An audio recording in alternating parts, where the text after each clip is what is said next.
शरच्चंद्रांशु संदोह ध्वस्त दोषा तमः शिवम कृष्णाय हस्त तरलाचित कोमल वालुकम।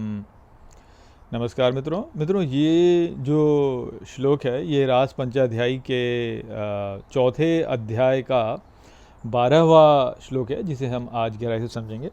तो आइए सबसे पहले इसके अर्थ को समझते हैं। तो जो श्लोक है वो कहता है, शरद चंद्रांशु संदोह, अर्थात शरद चंद्र की किरणों का दोहन, ध्वस्त दोषा तमः शिवम, अर्थात महान दोषों का ध्वस्त होना, शुभता, कृष्णाया हस्त तरलाचित, अर्थात कृष्ण के लहर रूपी हाथों द्वारा एकत्रित कोमल वालुकम, अर्थात कोमल वालु या जिसे कहते हैं रेत।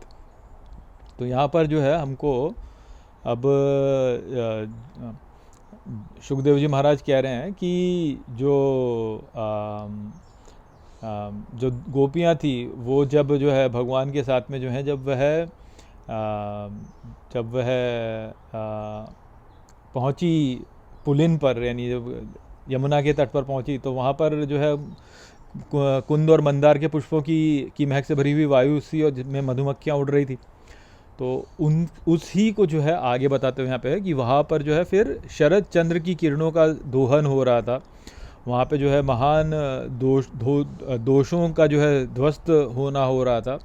वहाँ पे चारों ओर शुभ फैला हुआ था और भगवान कृष्ण की लहर रूपी हाथों द्वारा एकत्रित कोमल वालु जो है वह वहाँ पर थी, जिसका आनंद जो है भगवान तो ले ही रहे थे और गोपियाँ भी ले रही थी।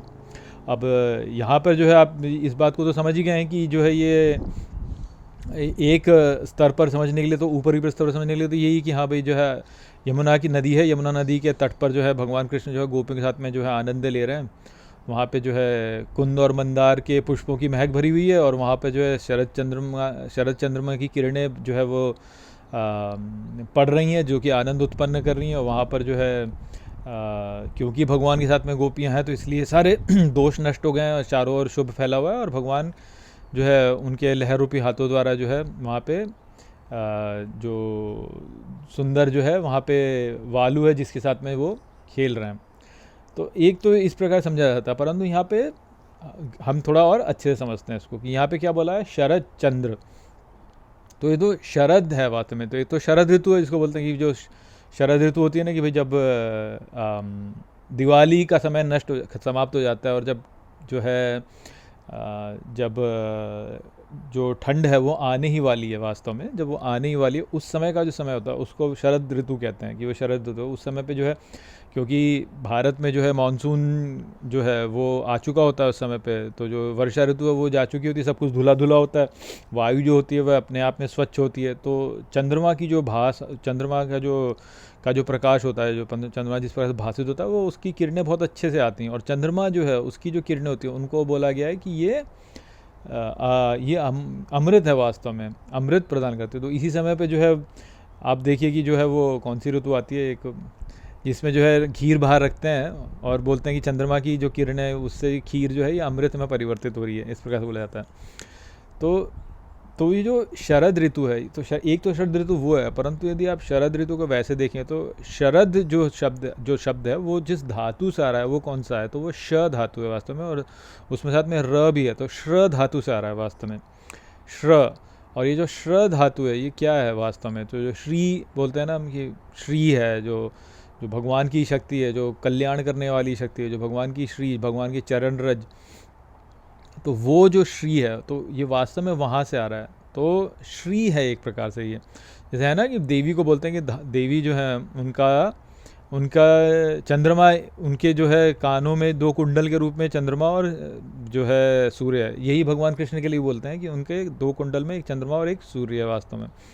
तो चंद्रमा जो है उसकी किरणें और फिर सूर्य जो है उसकी किरणें। तो सूर्य की जो किरणें होती हैं वो क्या प्रदान करती हैं, तो वो प्राण प्रदान करती हैं वास्तव में।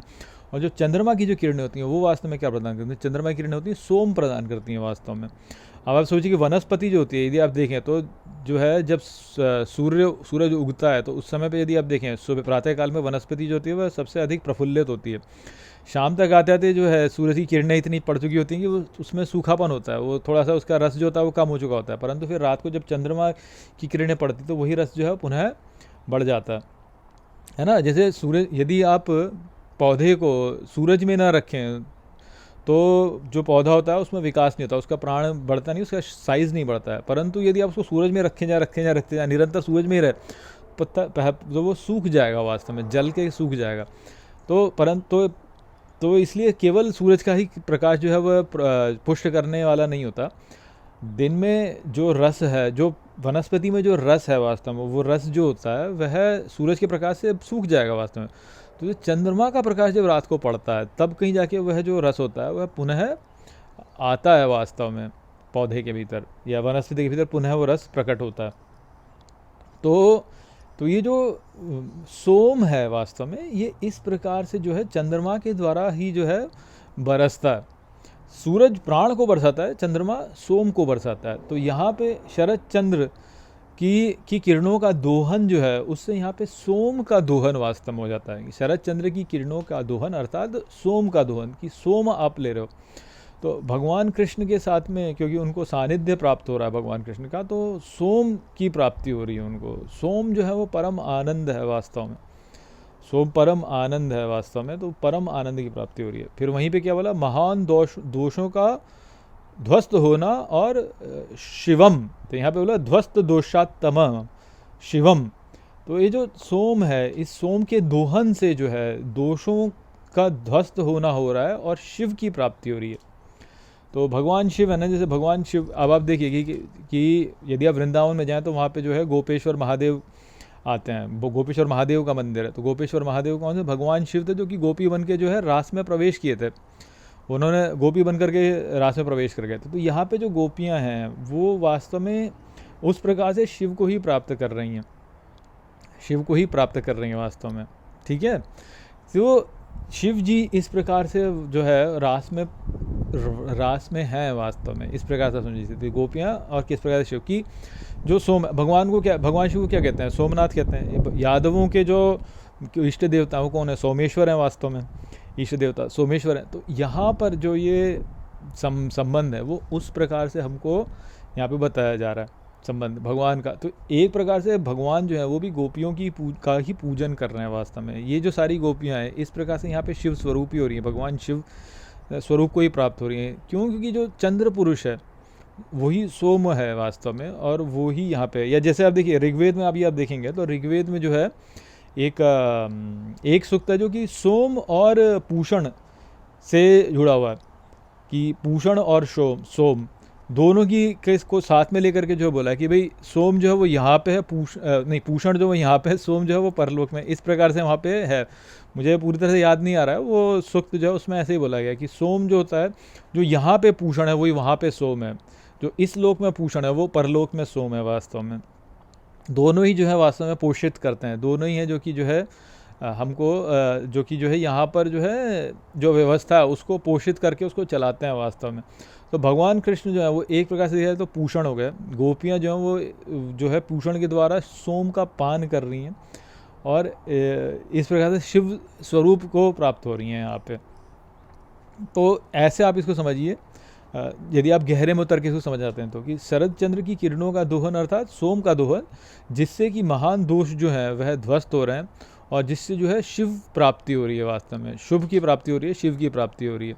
और फिर आगे क्या बोला है कि भगवान कृष्ण के लहर रूपी हाथों द्वारा एकत्रित कोमल वालु। अब यहाँ पे भी देखिए, समझिए इसको, कि यहाँ पे जो शब्द उपयोग में आया क्या है, हस्त तरलाचित, कृष्णाया हस्त तरलाचित। तो हस्त जो शब्द यहाँ पे है, तो उस हस्त का एक अक्षर अर्थ तो यहाँ पे होता है हाथ। ठीक है। तो अब ये जो हाथ है, तो ये हाथ जो होता है ये जब दिखाते हैं तो भगवान जब हाथ दिखाते हैं तो किस प्रकार दिखाते हैं, अभय मुद्रा में हाथ दिखाते हैं, ऐसे करके हाथ दिखाते हैं ना, अभय मुद्रा में दिखाते हैं हाथ को, कि भाई तुम चिंता मत करो, या मेरा हाथ तुम्हारे सर पर है, या मैं तुमको प्रोटेक्ट कर रहा हूँ, मैं तुम्हारे साथ में हूँ। तो एक तो हस्त से वो, एक हंस का शब्द का जो अर्थ वो होता है, वो हंसना भी होता है वास्तव में। हंसते हैं ना तो स्माइल करते हैं, उसको भी हंसना कहते हैं, हस्ती है। तो हाथी भी होता है और हंसती जो होता है कि आप हंस क्यों रहे हो, हंसती हो जाएगा उसमें। तो हंसना भी है वास्तव में, मुस्कान, स्माइल जो भगवान की, तो वो भी वास्तव में। तो यदि भगवान मुस्कुरा रहे हैं तो उस पर तो क्या कहते हैं ना कि भाई तेरी एक मुस्कान पे हम 1000 बार बेसिकली हम कुर्बान करके कहते हैं ना। तो भगवान के हंसने पर जो है भगवान यदि मुस्कुरा दें तो फिर तो आप सोचिए कि यानी काम ही बन गया ना, वो तो काम ही बन गया वास्तव में, भगवान मुस्कुरा दिए तो भगवान के हंसना और भगवान का हंस कि वो भगवान बोल रहे कि मैं तुम्हें, तुम प्रोटेक्टेड हो वास्तव में, तो उसमें ही फिर जो है कोमल वालुकम, कोमल वालुकम, तो भगवान के लहर रूपी हाथ है, हस्त तरल आचित, हस्त तरल आचित कोमल वालुकम, कि भगवान जो है वो हंसते हुए या वो अपने अभय मुद्रा से अपने हाथ से आपको प्रोटेक्ट करते हुए और ये कहते हुए कि हाँ मैं, जैसे होता है ना कि जब हम किसी से कोई डील करते हैं तो उसमें क्या हाथ मिलाते हैं, हम हाथ मिला लेते हैं, तो हाथ मिला लेना भी वास्तव में यहाँ पे वो भी, उसका भी यहाँ पे संबंध है। तो और देखिए जो वालू होती है, वालू क्या है वास्तव में, तो रेत है ना, रेत जो होती है वो क्या होती है, आप देखिए कि जो रेत होती है वह कण ही है वास्तव में। अब भगवान के हाथ जो हैं वो लाल लाल होते हैं ना, उसमें जो है उनके हाथों से भी रज गिरती है वास्तव में। कहते हैं ना कि भगवान की जो चरण रेणु है, पैरों उनके चरण से जो है धूल गिरती है, ठीक उसी प्रकार से हाथों से भी धूल गिरती है ना। जब हाथों में यदि आपके कुछ लगा हुआ, आप ऐसे झाड़ेंगे तो क्या होगा, उसमें से रेत बाहर निकलेगी ना, तो वो जो वालू कम है वास्तव में, तो वही भगवान के हाथों से निकलती हुई रज भी है वास्तव में। वो तो भगवान के हाथों से निकलती हुई रज भी का भी यहाँ पे जो है संकेत या रूपक जो है वो हमको यहाँ पे दिया जा रहा है। और ये जो वालुकम शब्द है या तरल जो शब्द हैं, इनके कितने गहरे अर्थ होते हैं ये तो हमको पता ही नहीं है वास्तव में कि क्या हो सकता है ना। तो वालू का जो होती है वो वास्तव में सैंड होती है, सैंड को वालुका कहते हैं। और हाथ से तरल वालुकम से यहाँ पे जो है भगवान के हाथों से झड़कती हुई जो रज है वास्तव में, उसकी ओर यहाँ पे संकेत है, क्योंकि वालुक जो है वो उसके और भी कई अर्थ होते हैं। कमल